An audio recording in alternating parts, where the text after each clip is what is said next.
सांगितलं की मला मतदान करू नका, मी उमेदवार नाही आहे, दराडेंनाच मतदान करा, हे त्यांनी सांगितलेलं आहे। त्यामुळे मला असं वाटतं की आता इथे कुठलाही प्रश्न शिल्लक राहिलेला नाही।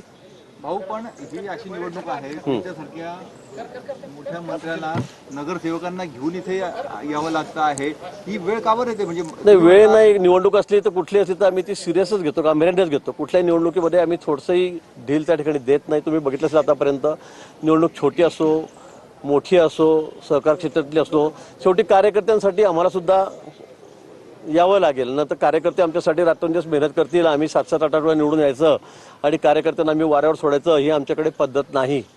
ती पद्धत ज्यांच्याकडे त्यांची आज काय परिस्थिती झाली आपण बघतात।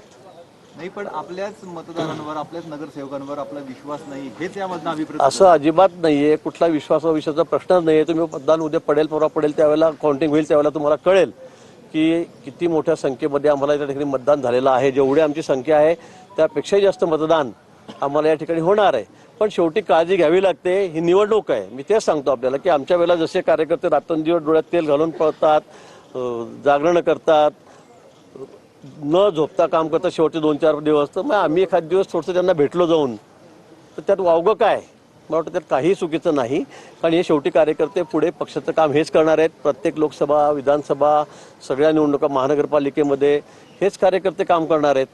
त्यांनाही वाटलं पाहिजे की आम्ही नेत्यांसाठी पक्षासाठी एवढं त्या ठिकाणी रात्रंदिवस मेहनत घेतो, तर ते आमच्यासाठी घेत आहेत। मला वाटतं हे काही चुकीचं असं वाटत नाही मला याच्यामध्ये। नुसतं जाऊन भेटणं आणि तिथे जाऊन नगरसेवकांना ताकीद देणं, या दोन वेगवेगळ्या गोष्टी आहेत। शिंदे साहेबांचा तिथे त्रागा देखील झाला। नाही, त्रागा नाही, काही गोष्टी अफवा पसरवल्या जातात, काही सोशल मीडियावर बोललं जातं, कोणाबद्दल तरी कोणीतरी काहीतरी सांगतं जाऊन, त्यामुळे मग बोलावं लागतं, थोडं कडक शब्द दोन बोलावे लागतात।